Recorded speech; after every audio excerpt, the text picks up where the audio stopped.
Obrigado, Senhor, pela minha família. Eu quero convidar também a abrir lá em 1 Pedro, no capítulo 4, e nós vamos estar lendo os versos de 1 a 7. 1 Pedro, capítulo 4, de 1 a 7, aí na sequência das mensagens,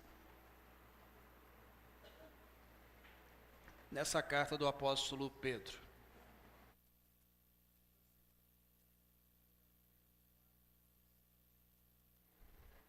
Portanto, uma vez que Cristo sofreu corporalmente, armem-se também do mesmo pensamento. Pois aquele que sofreu em seu corpo, rompeu com o pecado, para que no tempo em que lhe resta não viva mais para satisfazer os maus desejos humanos, mas sim para fazer a vontade de Deus.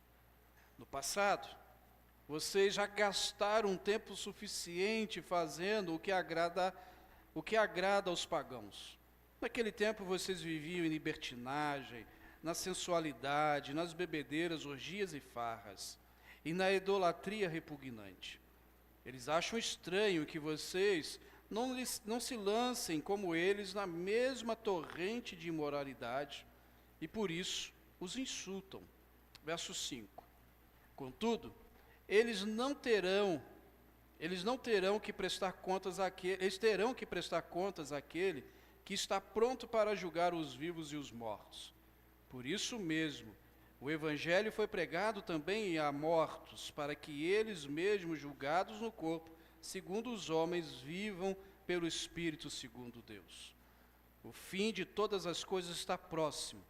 Portanto, sejam criteriosos e estejam alertas, dediquem-se à oração. Sobriedade. É isso que o apóstolo Pedro vai tratar para as nossas vidas hoje.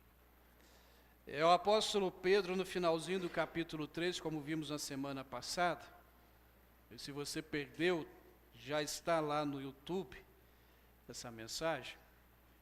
Ele no finalzinho, ele vai tratando sobre essa questão do sofrimento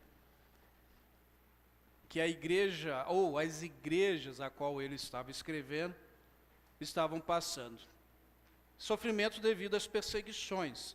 E ele continua agora nesse início do capítulo 4, tratando desse assunto, desse sofrimento. Sofrimento esse, como eu disse, que vem justamente por causa das perseguições.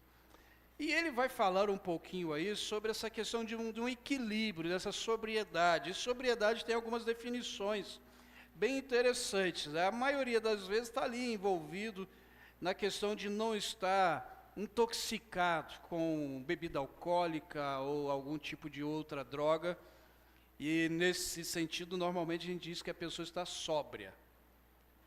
Normalmente a gente ouve essa palavra ali, mas a sobriedade ela vai um pouco mais além. Ela vai tratar também sobre uma moderação, uma temperança, aonde a pessoa mantém esse equilíbrio nas suas decisões, na sua vida, mesmo em privações, mas sem exagero, sem algo assim muito extravagante, mas ela busca um equilíbrio.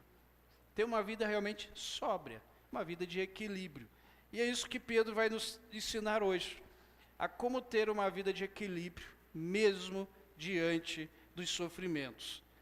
Essa sobriedade que Pedro vai trazer para nós, dentro das questões bíblicas, não é apenas evitar excessos de bebidas, prazeres. Ele traz aí nos versos aí, sobre essa vida antiga que os gentios tinham, e trazendo para as nossas vidas, para aquele que não nasceu num berço cristão, que teve toda uma vida aí bagunçada, como falam, e depois que tem Cristo, largaram tudo isto. Mas ele vai trazer para nós aí, que essa sobriedade precisa ser buscada. É isso que esses 7 versos vão tratar para nossas vidas, E ele já começa no verso 1 dizendo que a gente precisa tomar algumas atitudes. A primeira delas é transformar a nossa mente, ou como ele diz aí, armem-se também do mesmo pensamento. Qual o pensamento? Aquele que Jesus teve quando sofreu. Ele sofreu, e como disse o autor de Hebreus, porque ele tinha um propósito. A alegria que lhe estava proposta, conforme diz Hebreus capítulo 12, verso 2, e essa alegria que estava proposta era a alegria da redenção. Qual o pensamento que nós precisamos nos armar? O pensamento de esperança. O pensamento de que tudo que a gente possa estar vivendo vai passar. Você crê nisso? Mesmo? Amém.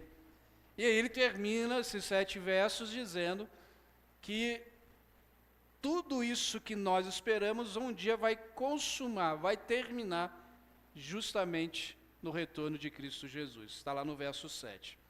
Mas vamos pensar para as nossas vidas hoje sobre esse mundo, essa sociedade que vive tão bagunçada e que não tem uma sobriedade, não tem um equilíbrio.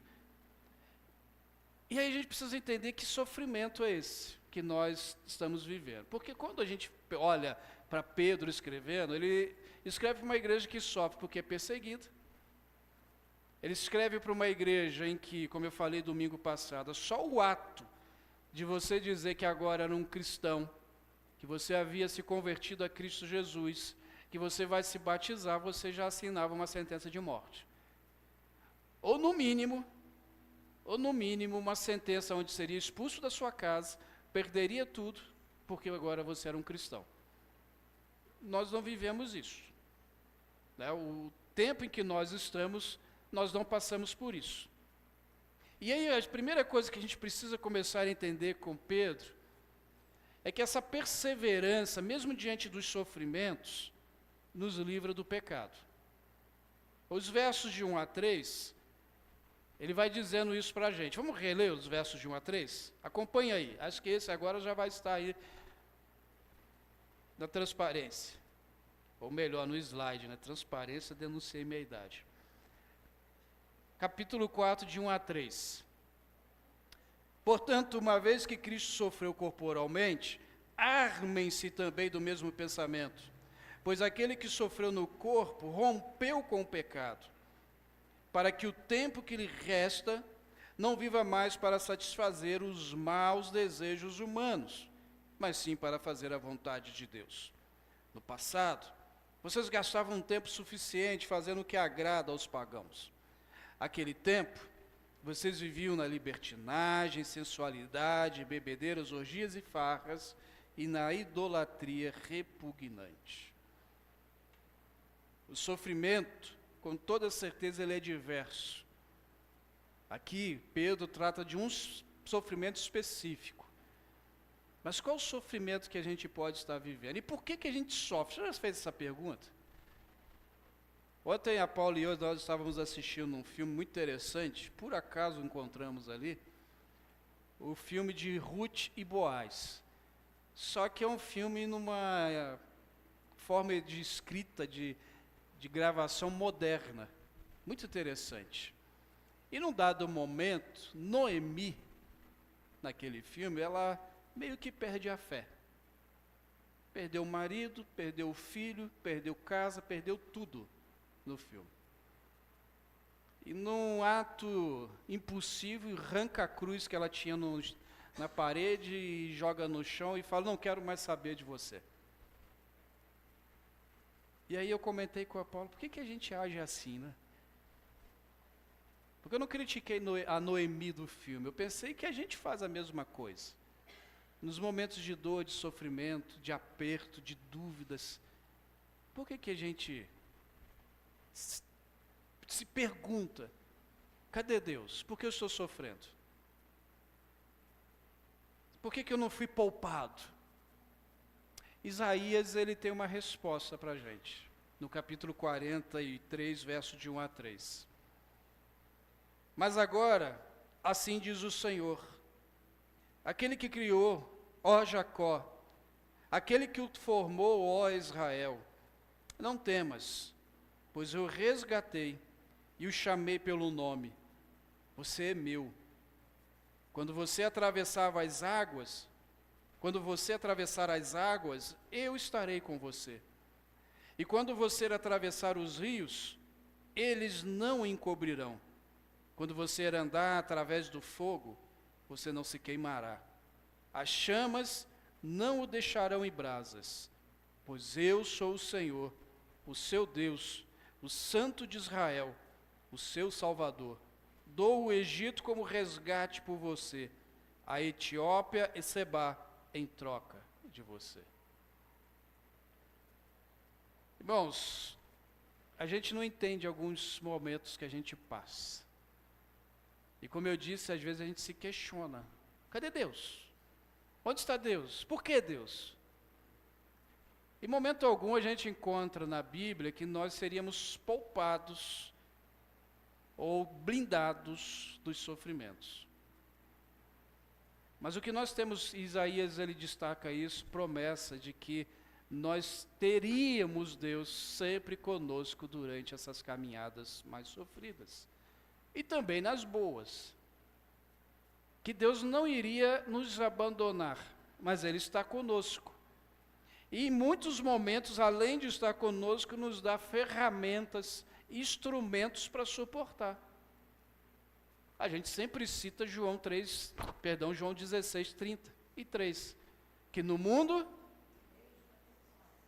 mas a gente para por aí, né? Por quê? E depois da vírgula, o que que tem? Mas tenham bom ânimo. Ou seja, não fica focado aí não, porque eu venci. Tudo isso que nós passamos, ele já venceu. E eu vou um pouco mais além, finalzinho de Mateus 28, verso 20, ele vai dizer que todos os dias estará conosco. Só os dias bons? Só no dia de churrasco? Só no dia de festa? Não, nos dias ruins também. Ele está conosco. Mas pastor, por que nesses momentos do sofrimento eu não escuto a voz dele? Eu oro e não escuto nada. Ele não tem a obrigação de ficar nos respondendo. Porque ele já disse que está conosco. Ele já disse que vai estar com você. Basta você ter ânimo. Basta você confiar. Agora, nós precisamos entender que o sofrimento, e quero frisar isso novamente, que Pedro trata aqui, era esse sofrimento de uma igreja perseguida. Temos igrejas perseguidas hoje? Temos. Não no Brasil, não de forma declarada no Brasil.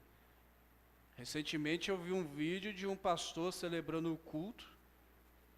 Lá não aparecia o nome do país, mas a igreja estava totalmente destruída, as paredes derrubadas, e a igreja reunida ali, adorando a Deus. Na hora que eu vi o vídeo, eu falei, daqui a pouco matam todo mundo, porque é assim que os radicais fazem. Mas estavam lá, firmes. Nós aqui no Brasil, pelo menos, que eu saiba, essa semana, não sei de casos de que alguém morreu por ser cristão. Você soube de algum caso aqui em Maringá? Então, qual sofrimento nós precisamos tratar aqui?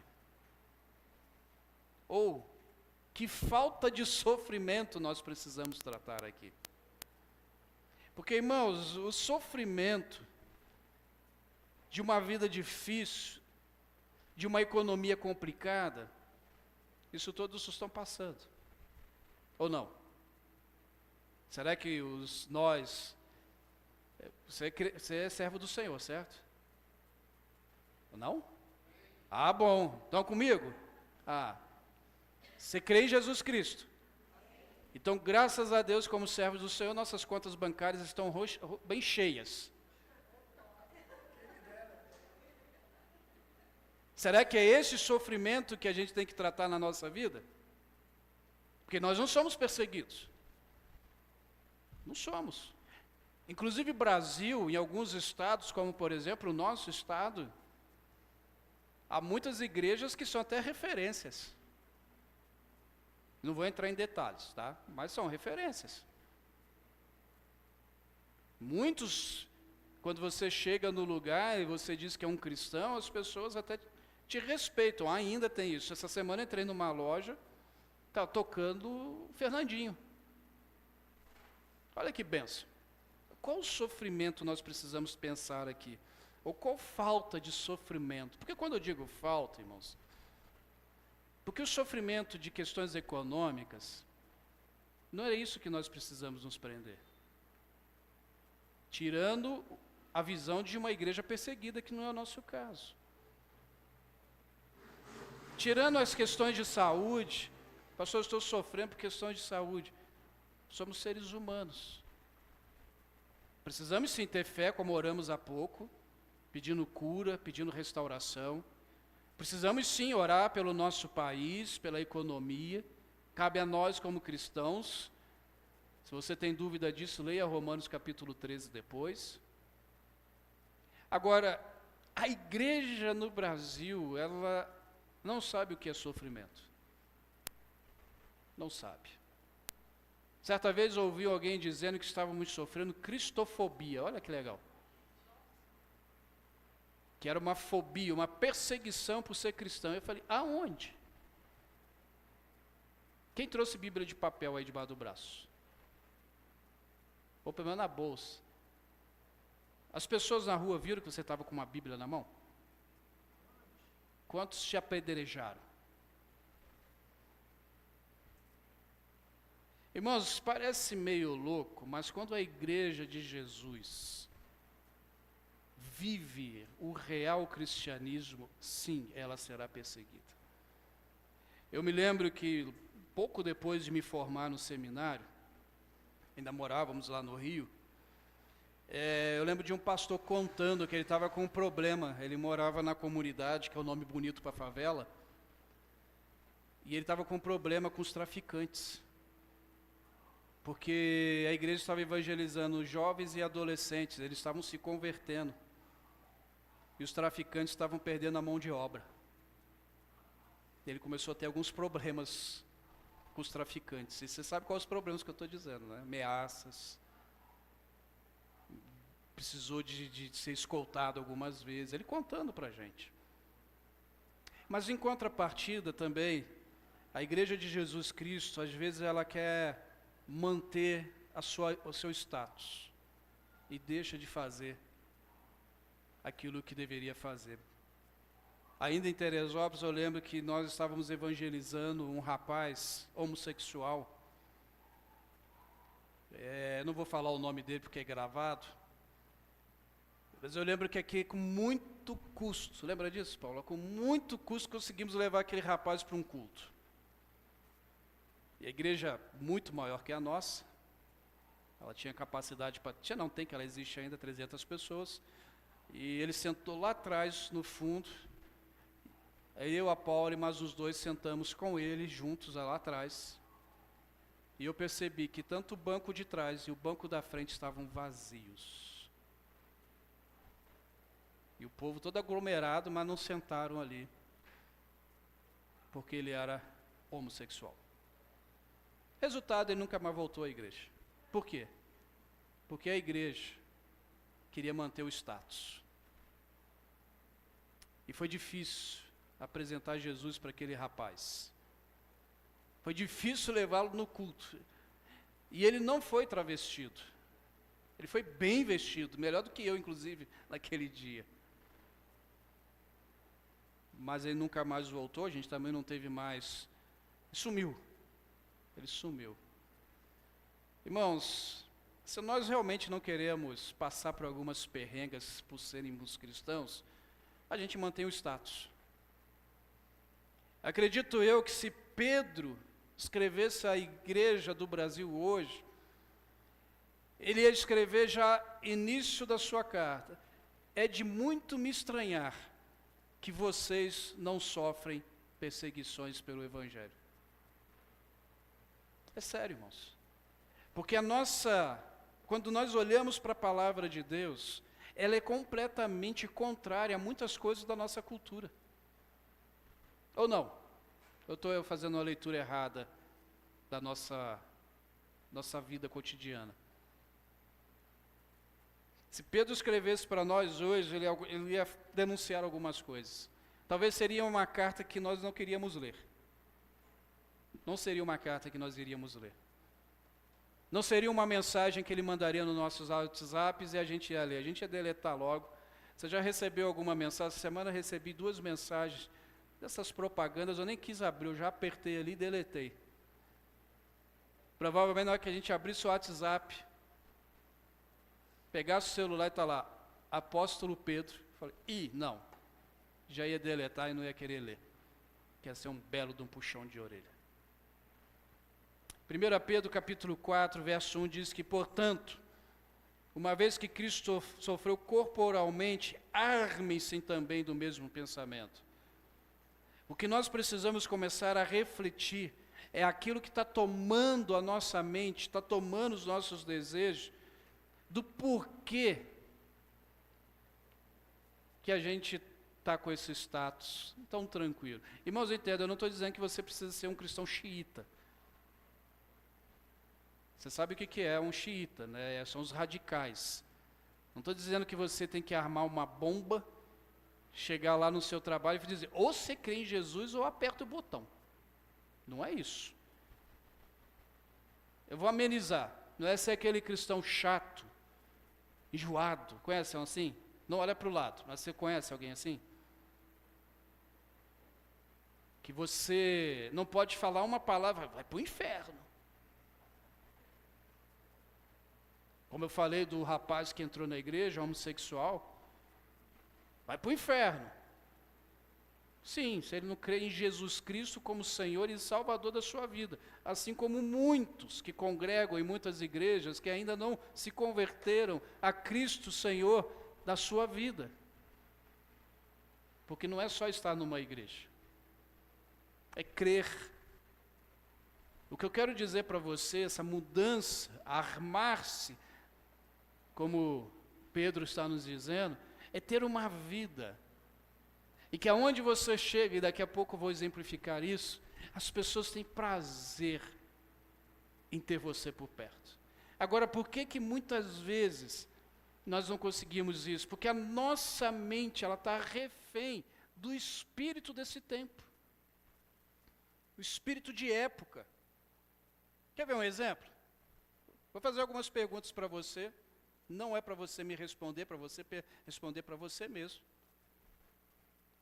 Mas quantas vezes você leu a Bíblia essa semana? Vai ler a Bíblia mesmo. Não, estou lendo, pastor. Já estou quase terminando. Estou lendo lá Gênesis, estou lendo Jeremias, estou lendo Apocalipse, estou lendo. Quantas vezes você leu essa semana? Quantas vezes você orou pela situação do nosso país? Quantas vezes você orou pela nossa cidade? Quantas vezes você orou pela salvação do seu próximo? Quantas vezes você chamou as pessoas para ir na sua casa, durante esse mês, para que de alguma forma você pudesse apresentar Jesus Cristo? Ou quantas vezes você participou das atividades da igreja esse mês?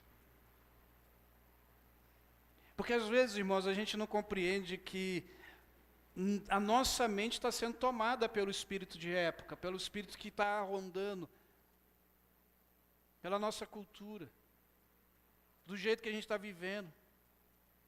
E aí Pedro vai dizendo no capítulo 3, verso 3, o cuidado que a gente precisa tomar. Ele vai dizer, no passado vocês já gastaram muito tempo, ou gastaram tempo suficiente, fazendo o que agrada aos pagãos, ou seja, vocês viveram do mesmo jeito. Naquele tempo vocês viviam na libertinagem, na sensualidade, nas bebedeiras, orgias, farras, idolatria repugnante. Ele dá alguns exemplos de como era vivido. Mas acontece que muitas vezes a gente está com saudade dessa vida antiga. Lembra lá do povo quando saiu do Egito? Que eles dizem para Moisés, Moisés, por que o Senhor trouxe a gente para esse deserto, para morrer? Porque lá no Egito nós tínhamos carne, nós tínhamos cebola, nós tínhamos isso, tínhamos aquilo. Só que ninguém falava das chicotadas no lombo, né? Às vezes, irmãos, a gente olha para a vida cristã E esquecemos das bênçãos que o Senhor está nos dando, porque a gente fica preso ainda nesse passado. Pastor, o senhor está meio exagerando, não está bem assim, então olha a sua vida depois. As escolhas que você tem feito. A vida como você tem levado com Cristo. Eu queria orar com você, e o pessoal do louvor não precisa se empolgar, não estou terminando ainda. Até meu celular acendeu para mostrar a hora, mas eu não estou terminando ainda. Mas eu queria convidar você a fechar os seus olhos por um instante, a gente orar nesse momento, e você fizesse uma avaliação de como está a sua vida com Cristo. Se a sua mente está sendo armada aos pés do nosso Senhor, como Pedro está nos orientando. Vamos orar nesse momento? Pai, em nome de Jesus, queremos, ó Deus, realmente viver um evangelho, o evangelho que anuncia a cruz, a ressurreição, a salvação, o Salvador e Senhor. Sonde os nossos corações e digo a Deus, principalmente ao meu, eu tenho que responder por mim, de viver uma vida, ó Deus, que agrada ao Senhor. E que no resultado desse agradar ao Senhor, com certeza os outros irão ver. Mas, Senhor, se o passado, como Pedro nos traz aqui no verso 3, tem nos seduzido, essa vida de busca por uma felicidade a qualquer custo, se o espírito de época está me seduzindo, ó Deus, abre os meus olhos, abre os olhos dos meus irmãos e irmãs, porque queremos servir ao Senhor. Assim que oro em nome de Jesus. Amém.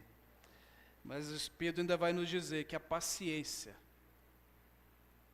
mesmo diante dos sofrimentos, traz testemunho. E aí quero reler com você os versos 4 e 6. A 6.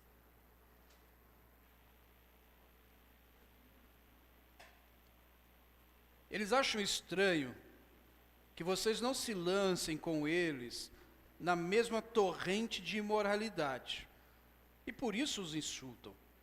Contudo, eles terão que prestar contas àquele que está pronto para julgar os vivos e os mortos. Por isso mesmo o Evangelho foi pregado também a mortos, para que eles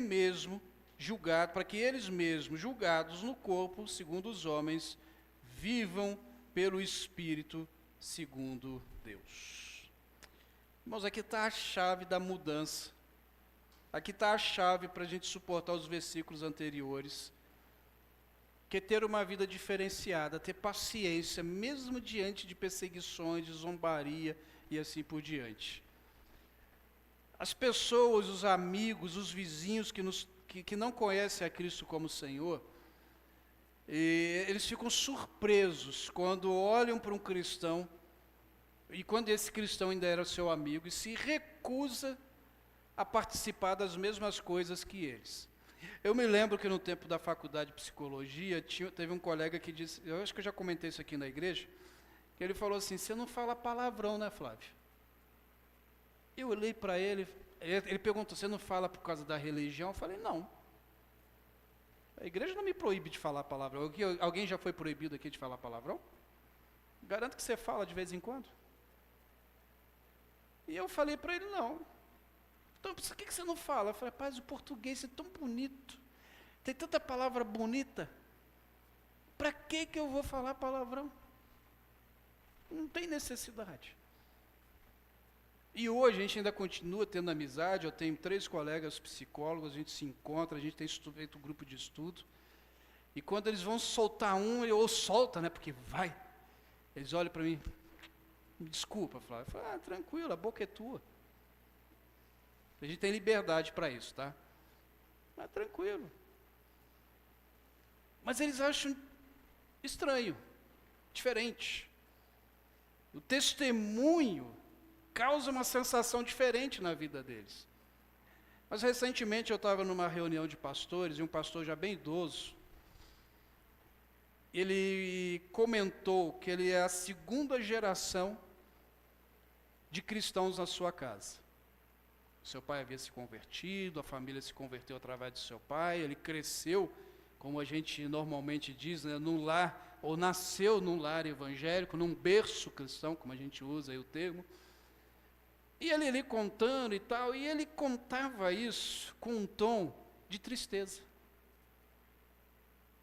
E a gente achou aquele meio estranho, e um outro pastor também, já com uma certa idade, olhou para ele e disse: olha, você tem muito mais testemunho a dar do que eu, que não nasci num berço cristão, esse pastor contando. Ele disse que se converteu aos 20 e poucos anos, porque você suportou muita coisa, que eu abri mão por causa de Jesus, mas você teve que suportar. Você poderia ter experimentado, mas não quis, porque Jesus era mais forte na sua vida.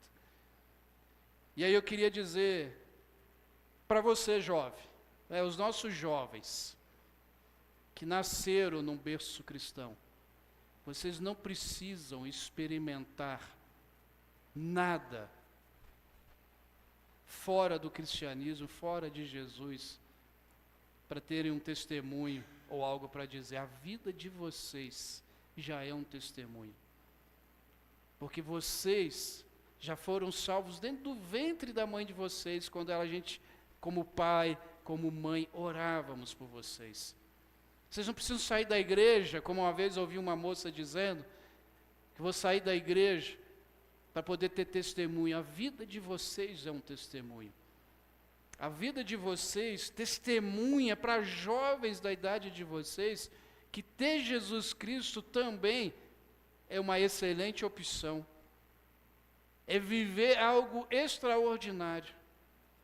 Que vocês podem, num sábado, ir para uma igreja, para um culto de jovens, ou para qualquer movimento de jovens, ficar até de madrugada, às vezes, jogando lá, brincando depois do culto, e dormir, acordar bem. Olha só que beleza, acordar sem dor de cabeça, porque se embriagou durante a noite. Viver uma vida saudável. Então, jovens, não troquem a vida de Jesus na vida de vocês por outras coisas. Há muita coisa que vocês podem testemunhar através da vida de vocês. Tenha sempre paciência, porque é interessante que esses mesmos que acham estranho, desejam aquilo que nós temos. Porque muitas vezes quando eles olham para um cristão que deu uma vacilada, deu uma escorregada, ele fala assim: você não era cristão? Mas muitas vezes eles olham porque assim, eles esperam que nós conseguimos mostrar para eles que dá para ser nesse mundo um ser humano sem precisar de subterfúgios para sobreviver, porque nós temos Jesus, nós temos o Senhor. Agora a gente precisa ter muita paciência. É isso que Pedro está dizendo. Porque eles viveram a vida assim, eles estão assim, nós éramos dessa forma, mas eles querem também uma mudança. E sabe quem que vai levar essa mudança para essas pessoas que ainda não têm Jesus como Senhor e Salvador? Você e eu. E por que ter paciência? 2 Coríntios capítulo 4, verso 4, nos responde. Porque o apóstolo Paulo vai dizer que o Deus desta era cegou o entendimento dos descrentes, para que não vejam a luz do Evangelho, da glória de Deus, da glória de Cristo, que é a imagem de Deus. Por isso, irmãos, é muita oração, muita paciência e estar junto. O problema é que nós não queremos estar junto deles. Eu posso estar junto com eles, mas sem fazer o que eles fazem. Eu lembro que um dia, depois que acabou a aula, uma professora muito chegada da gente disse assim, para nós os alunos: o que vocês acham da gente ir para o barzinho tomar uma cerveja? Eu fiz assim: tem suco de laranja lá? Você não bebe? Eu não. Mas, pastor, se eu iria lá tomar um suco de laranja com eles? Sim. Porque o testemunho estava fazendo efeito ali. O testemunho estava fazendo efeito. Só que eles não foram, e ainda bem que eu estava sem dinheiro. Mas garanto que era isso que eles estavam esperando. Pastor, que absurdo, o senhor iria com eles. Irmãos, se a gente achar que isso é absurdo, eu te faço um desafio, não leia mais os evangelhos. Olha o que diz Lucas, capítulo 5, versos 31 e 32. E Jesus lhe respondeu: não são os que têm saúde que precisam de médico, mas sim os doentes. Eu não vim chamar os justos, mas pecadores ao arrependimento. Como que a gente faz isso? Abrindo a igreja domingo à noite? É no dia a dia, lá no seu trabalho, lá na sua vizinhança, lá na sua faculdade, lá na escola que você estuda, lá na sua família. Porque lá, se você não estiver lá, e ser uma expressão viva de Jesus Cristo, eles não crerão. Mas torno a dizer, não é ser chato. Não é tentar enfiar a Bíblia goela abaixo das pessoas. É com a sua vida, com o seu testemunho. Não é fazendo o mesmo, mas é fazendo diferente. É amando essas pessoas. E Pedro está dizendo isso, olha, vocês precisam com o seu testemunho ganhar essas pessoas. O verso 6 diz que por isso mesmo o evangelho foi pregado. Verso 3, capítulo 3, verso 15. Antes santifique-se Cristo como Senhor no coração, estejam preparados para responder a qualquer que lhes pedir a razão da esperança que há em vocês. Essa mesma professora que falou da cervejada e eu falei do suco de laranja, no final do curso ela me perguntou o seguinte: Flávio, como que você, sendo pastor, termina um curso de psicologia, como que você está? Qual foi o teu pensamento? E eu disse para ela, minha fé aumentou. Ela, como assim? Porque tudo que tem aqui no curso está na Bíblia. Simplesmente foi transformado em uma ciência que se deu o nome de psicologia, mas está na Bíblia. E eu disse para ela alguns textos. E essa é uma professora que volta e meia pede oração. Porque eu estava sempre pronto, e precisamos estar sempre prontos a falar desse evangelho, a transmitir esse evangelho. Não preciso fazer teologia para transmitir. Transmita com a sua vida. Tenha paciência. Mas eu queria só matar uma curiosidade que com certeza ao ler o texto você poderia ter, que é o verso 6. Por isso mesmo o evangelho foi pregado também a mortos, para que eles, mesmo julgados no corpo, segundo os homens, vivam pelo Espírito segundo Deus. Aqui não está dizendo que tem uma segunda chance após a morte. Não. Crer em Jesus Cristo como Senhor e Salvador é só agora, enquanto tem ar entrando nos teus pulmões. Dá uma respirada funda aí. Esse é o momento de crer em Jesus como Senhor e Salvador. Você está vivo. Pedro, ele está aqui lembrando dos cristãos martirizados, dos cristãos que morreram por causa do Evangelho.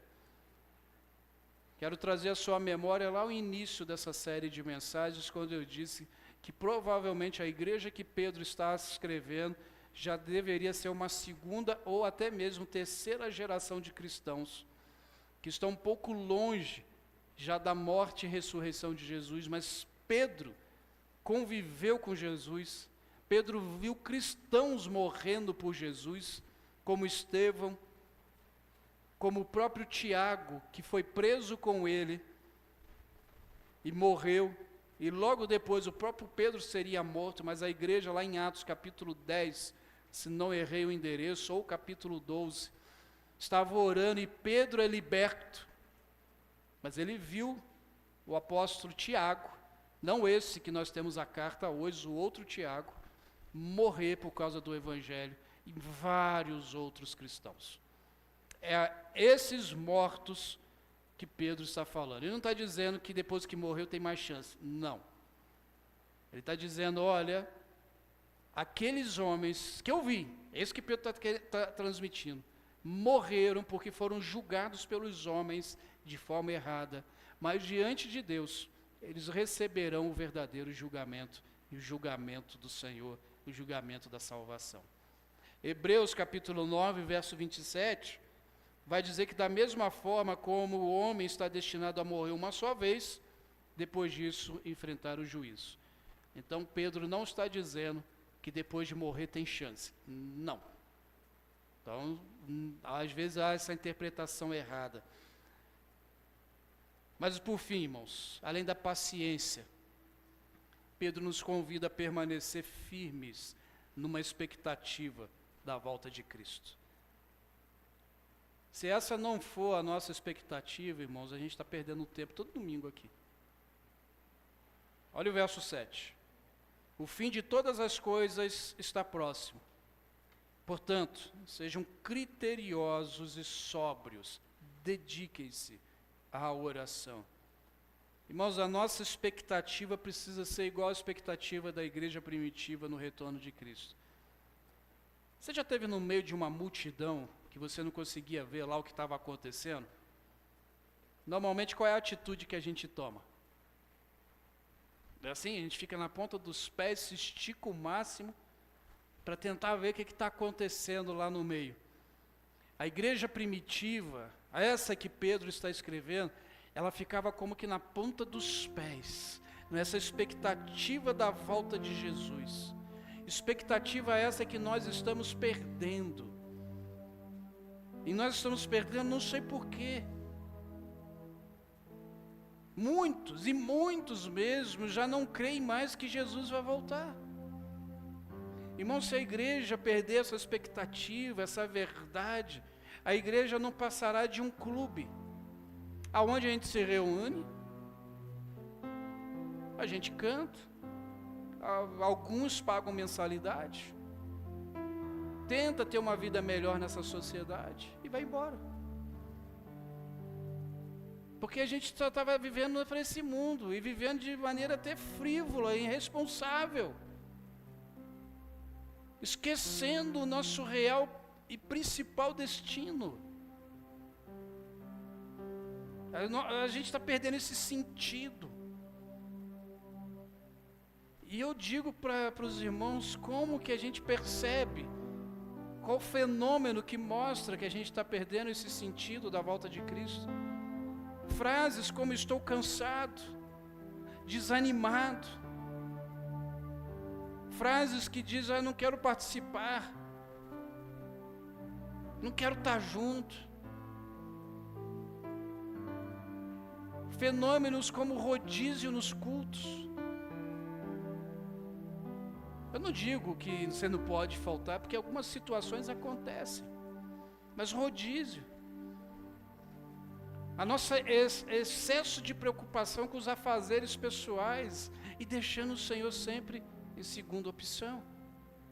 Isso mostra, irmãos, que nós estamos perdendo a expectativa da eternidade, da volta de Cristo.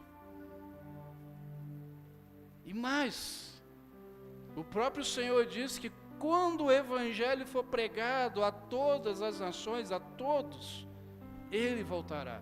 Ele está dizendo que todos vão se converter, ele está dizendo que quando o Evangelho for pregado a todos, e se eu fico preso nos meus afazeres e não falo para o meu próximo de Jesus, eu estou atrasando esse retorno. Então nós precisamos pregar. Mas muitas vezes nós não pregamos por causa daquelas perguntas lá em cima. Como que eu vou pregar se eu não prego para mim mesmo? Como que eu vou falar se eu não vivo aquilo que eu estou falando? Então, irmãos, eu quero convidar você hoje a ter uma vida de sobriedade, de equilíbrio, sim. De equilíbrio, sabendo que nós estamos no mundo. Amanhã, segunda-feira. Tem que levantar cedo, ir para o trabalho. A gente vive, a gente tem a nossa vida mundana. Sim, a gente está nesse mundo, a gente tem uma vida mundana, não tem ou não? É que a gente confunde as palavras no português, mas a gente tem uma vida mundana. No mundo a gente levanta cedo, vai trabalhar, não queria dizer isso, mas quarta-feira já é dia 1º. As cartas motivacionais começam a chegar. Para quem ainda não sabe, né, carta motivacional é boleto, conta d'água, conta de luz. E nesse mundo a gente precisa cumprir com isso. Deus não vai botar lá na tua conta bancária o valor que você precisa. Pode acontecer? Pode. Não vou dizer que ele não vai. Mas ele também diz que quem não trabalha não coma. Só que a gente precisa viver isso, irmãos. O levantar cedo, o trabalhar, o exausto, deitar cansado, mas à sombra da eternidade. Precisamos fazer isso tudo, como se Jesus fosse voltar daqui a 5 minutos. Precisamos fazer isso tudo, sabendo que Ele vai voltar. Ou, se Ele não voltar a tempo, que eu vou estar com Ele. Será que uma das duas, se acontecer, você está pronto para isso? Você está pronta para isso?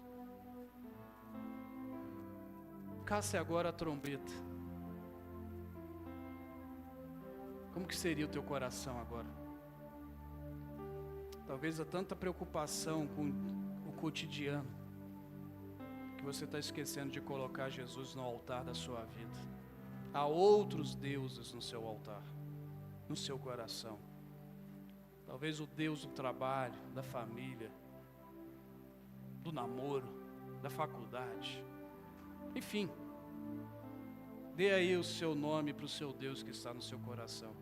Mas eu quero convidar você a convidar o Deus dos deuses, o Senhor dos senhores, a ser o Senhor do teu coração. E trazer essa sobriedade e esse equilíbrio sobre você. Feche seus olhos por um instante. Pai, em nome de Jesus, o Senhor conhece o coração dos teus filhos. Nós não vivemos o sofrimento que Pedro e a igreja a qual ele escreve estava vivendo, que era um sofrimento de perseguição. Também não estou dizendo, ó Deus, que a partir de amanhã nós vamos desejar ser perseguidos. Pelo contrário, Senhor, eu acredito que nós precisamos aproveitar essa paz que temos no nosso país para anunciar cada vez mais a pessoa de Jesus Cristo, através dos nossos testemunhos, das nossas ações. Mas eu quero pedir ao Senhor agora, ó Deus, que assim como Pedro escreve no verso 1, que os teus filhos possam se armar no mesmo pensamento que havia em Cristo Jesus. Que mesmo diante dos sofrimentos, não abriu mão, não usou de palavras duras, mas perdoou e amou. Ó Deus, daqui a pouco estamos indo para os nossos afazeres, e que ali, Deus, possamos ser um canal de diferença. Que ali, ó Deus, mesmo diante das atividades diárias, possamos viver à sombra da volta de Cristo. Ou seja, sabendo que Ele vai voltar.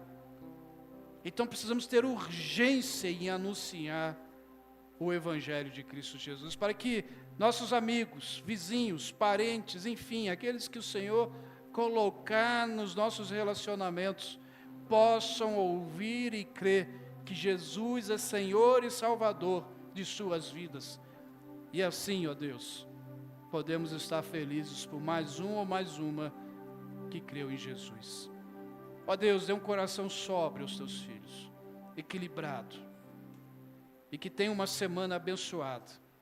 É assim que oro, e louvo e agradeço aquele que está entre nós, Jesus Cristo. Amém e amém. Que Deus abençoe os irmãos.